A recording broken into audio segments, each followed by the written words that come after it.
Okay, children, continuing with chapter 15. First, of course, I would like to discuss the questions which I sent you the other day. The first 5 questions. The first question is, what do we get from cereal, pulses, fruits and vegetables? Give example also. I hope you have marked this question. Of course, when you come for normal classes, then I will read the question and one of you will answer. And then we go step by step. Suppose there are 6 students, so first question one will answer, the second question the other second student will answer. That's how it goes. But now since you guys are not here, so hopefully you would have marked, and if you had marked, you would get this basically here, okay, under improvement in crop yields, okay, where regarding cereals, pulses, everything, it is written over here, okay. So you have to write this question, answer of this question from this paragraph. Second question is, explain the term photoperiods. Hopefully you would have on page 204, over here it is very clearly written photoperiods are related to duration of, from that para you have to write the answer of this question. Question number 3, differentiate between Kharif and Rabi crops. This if you have marked, then just below this all the details is there regarding Kharif and Rabi crops. Then the fourth question was, explain the term hybridization. This term, this is again on page 204. Hybridization refers to crossing between that, in that para you will get the answer. And the last question which I told you to find out was, list the factors for which crop variety improvement is done and explain them also. These factors were very clearly written on page 205. High yield, improved quality, biotic, abiotic resistance, change in maturity, duration, wider adaptability and desirable agronomic characteristics. So these you have to write. Okay. So these 5 questions now I have discussed, and now you have to write them. Okay. In fact, on page 205 you will notice 2 in-text questions, and I did not ask you to do these questions because when you write the answer of question number 5, the answers of these 2 questions will automatically come. Like the first question is, how do biotic and abiotic factors affect crop production? So when you write the explanation of the third point, then automatically this answer will come. Similarly, next is, what are the desirable agronomic characteristics for crop improvement? Here when you describe the last paragraph, you will get the answer. So in exam, this question also comes in one more form, which is of this form, that he will ask you to explain one of the things out of this. Typically it will come of 2 marks. Okay. Now moving ahead, now the next topic is crop production management. Now in India, the farmers, we have a variety of farmers. We have poor farmers, we have middle farmers, we have rich farmers, and depending upon how much money they have, how much money they can invest in their fields, they accordingly they get the crop yield. For example, if you can buy good quality of seed, good quality of manure, fertilizers, then the crop which you will get will be better. Similarly, if you can ensure that water availability is there whenever it is required, you can ensure that proper weeding practices, proper you have sufficient manpower to harvest the crop, and then you have tractors, whether you are using tractors or whether you are using cow bulls or buffaloes for plowing work. So a variety of things affect crop production. That is why crop production may be low cost production. Low cost production means everything will be there, but it will not be of very high quality. Then you will have high cost production. In high cost production, you will utilize everything which is of very high quality, but then the yield also will accordingly be different.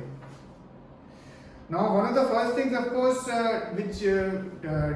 which depends on the purchasing capacity of the farmer, is the nutrient management of the crop.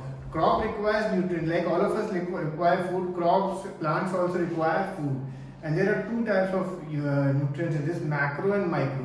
Macro nutrients they require in large quantities, and micronutrients they require in less quantities.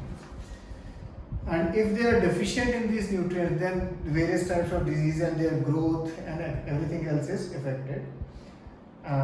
Now, one of the main ways in which we give nutrients to plant is, of course, manure. Manure is can be generated in many forms.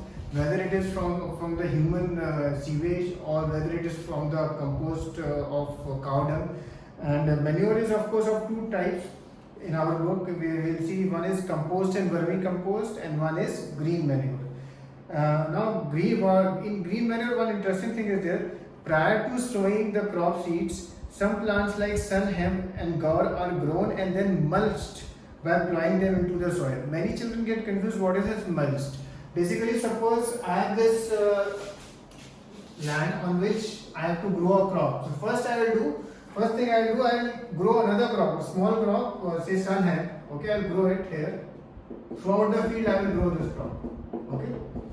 And once I have grown this crop, I will then, so using cow or instruments, I will then just make it go inside the soil again, mulch it, mix it with the soil. What will happen once I do that?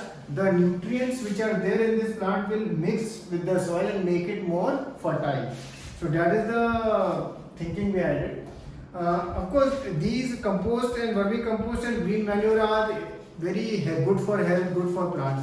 But the thing is that suppose a field gives us 10 kg of potato and we want 15 kgs from it, 14 kgs from it. So there is one more way, which is, and those things are called fertilizers. The disadvantage of fertilizers, of course, they are chemically made, and second, of course, their cost is also quite high.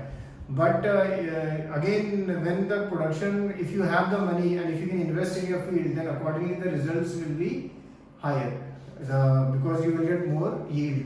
But again, the most important thing about utilizing fertilizers is you can't use them too much. If you use them too much, you will damage your soil also. The soil fertility is also damaged.